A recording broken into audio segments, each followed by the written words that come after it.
I found the ocean's most venomous snake, and this happened. The water was warm and clear. Visibility was probably 40 or 50 feet. You could see all around you. And then out of the corner of my eye, I saw this shape. I had no idea what it was. I just knew that it was like an oval, and it was going back and forth, back and forth, back and forth. I thought maybe it's some sort of like eel or a big fish or something. I couldn't figure out what it was. I went over to check it out, and when I got closer, I realized that it was a sea snake. I was like, wow, a sea snake. But then, as I got even closer, I was like, oh my God, it's a yellow-bellied sea snake. It was one of the most poisonous snakes in the entire world, and it was right there in front of me, floating along in the water. It's me. Welcome to my channel. Today we're going to head down to Costa Rica, where we're going to find the world's most venomous snake.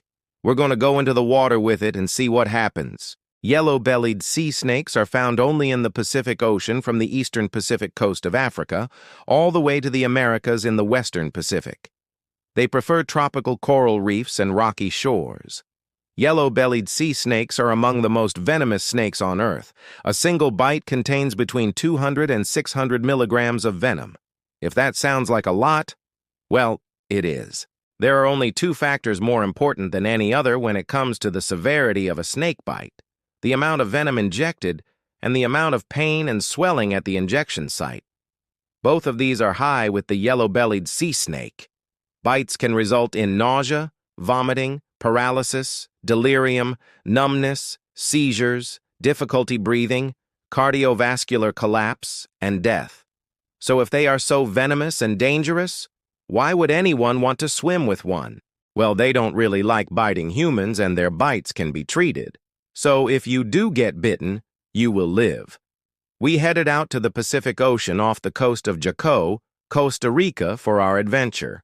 Our guide for the day was a local expert who knew all about the area. We talked to him about the best spots to go see sea snakes. He drove us to a place about 100 miles offshore where we were going to start our search. The plan was simple.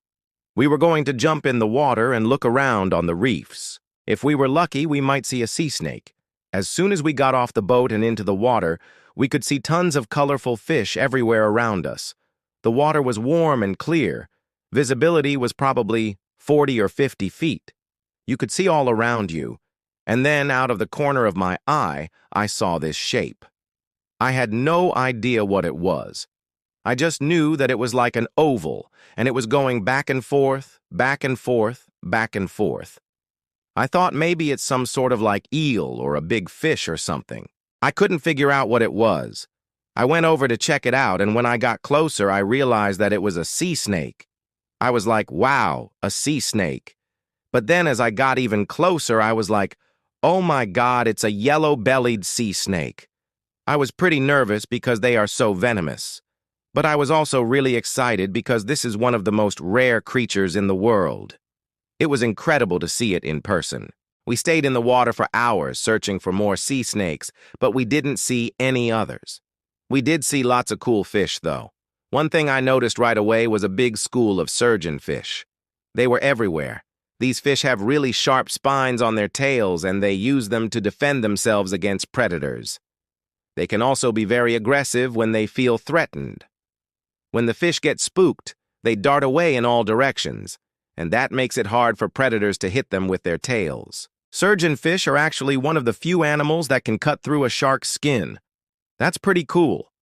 Later on, we found a bunch of grunts hanging out near the surface. I think they were attracted to the bright lights from our boat. Grunts are known for being noisy fish. They make all sorts of sounds, especially during mating season. Male grunts are actually capable of producing sounds louder than 170 decibels. That's louder than a rock concert. We also saw several different types of eels, including this moray eel. Moray eels are ambush predators.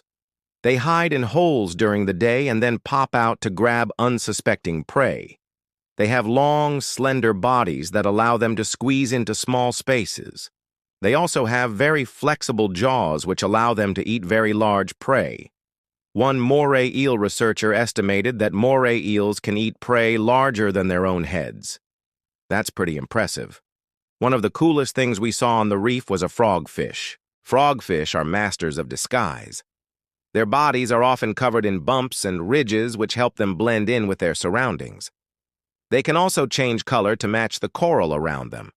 Frogfish are very slow-moving creatures. They move so slowly that many divers don't even notice them while underwater. However, they are very good at ambushing prey. They wait until a small fish gets close, and then they strike with lightning-fast speed. The reason why frogfish are so unique is that they have a special organ on their heads called a lure.